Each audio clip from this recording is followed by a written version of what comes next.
Sobat Kairos yang terkasih di dalam nama Tuhan Yesus Kristus, firman Tuhan hari ini diambil dari kitab Yohanes pasal 8 ayat 12.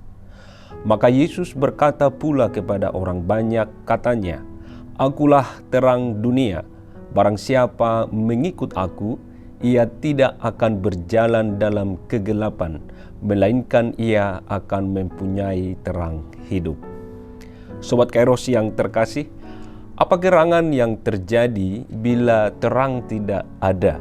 Yang terjadi adalah kekacauan, ketidakteraturan, akan banyak pergumulan, dan bahkan ada yang tersandung, terjatuh, tersesat. Bahkan ironisnya, kehidupan pasti tidak ada.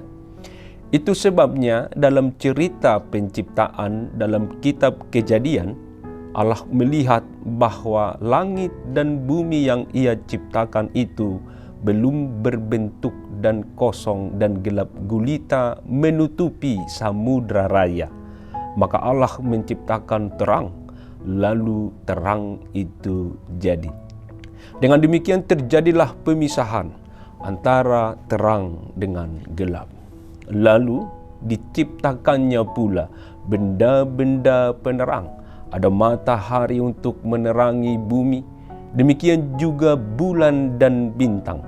Semuanya Tuhan ciptakan dan menaruhnya di cakrawala untuk menerangi bumi ini. Dan Allah melihat bahwa semua itu baik. Sobat Kairos yang terkasih, Allah adalah sumber terang itu yang menerangi seluruh ciptaannya. Namun manusia memilih kegelapan yang menjadi kosong dan hampa. Hidupnya menuju kematian karena kehendak dan kemauan belaka.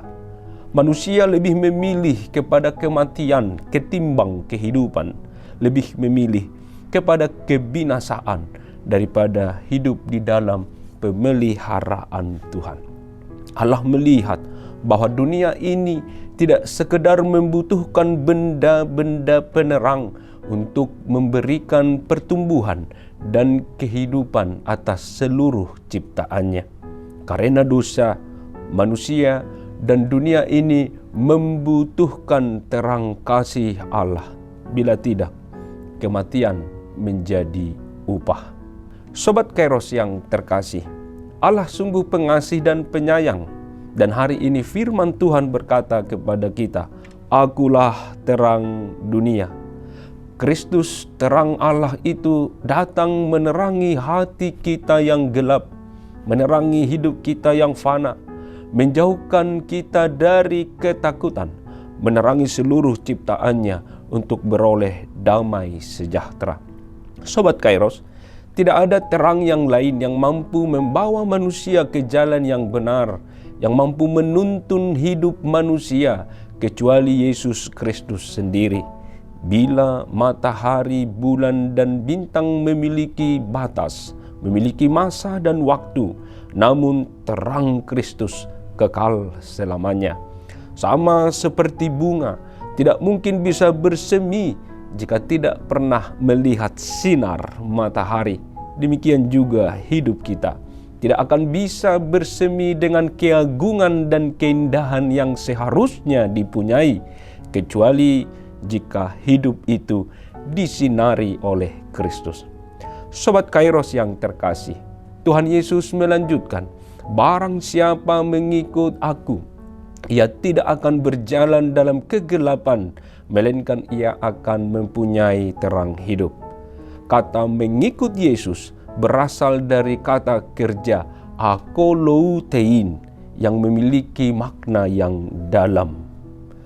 Pertama, seperti seorang serdadu yang mengikuti kaptennya.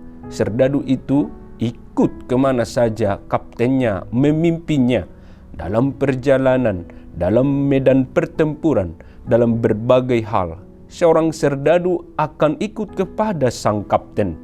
Demikian kita diibaratkan seperti serdadu mengikut Kristus sang pemimpin hidup kita.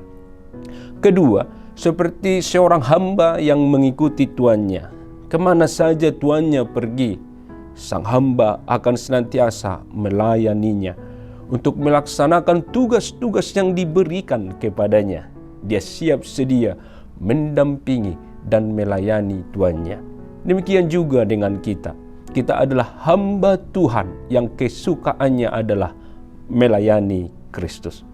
Yang ketiga, seringkali dipakai untuk menerima pandangan yang bijaksana dari seorang penasihat. Orang Kristen adalah orang yang menerima dan memakai nasihat Kristus, yaitu firman-Nya sebagai pedoman penuntun hidupnya. Oleh karena itu, menjadi pengikut Kristus itu berarti memberi seluruh dirinya, jiwanya, dan pikirannya, bahkan nyawanya dalam hal turut dan setia. Dalam rangka mengikut Kristus, itu berarti pula bahwa kita sedang berjalan di dalam terang kasih Allah. Sobat Kairos, bila kita berjalan sendiri, maka yang pasti kita akan tersandung dan meraba-raba karena banyak persoalan kehidupan kita berada di luar jangkauan dan di luar kemampuan kita dalam pemecahannya. Jika kita berjalan sendiri, kita pasti akan mencari jalan yang keliru karena kita tidak mempunyai peta kehidupan yang dapat diandalkan.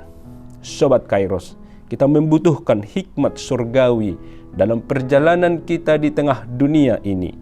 Orang yang mempunyai petunjuk yang aman dan peta yang tepat adalah orang yang pasti akan sampai dengan selamat pada akhir perjalanannya. Yesus Kristus adalah petunjuk itu. Dan ketahuilah bahwa Yesus adalah satu-satunya jalan menuju kepada hidup yang kekal. Mengikut Kristus itu berarti bahwa kita berjalan dengan selamat menuju kepada terang hidup. Selamat beraktivitas Sobat Kairos, tetap menjaga protokol kesehatan dimanapun berada. Tuhan Yesus memberkati. Amin.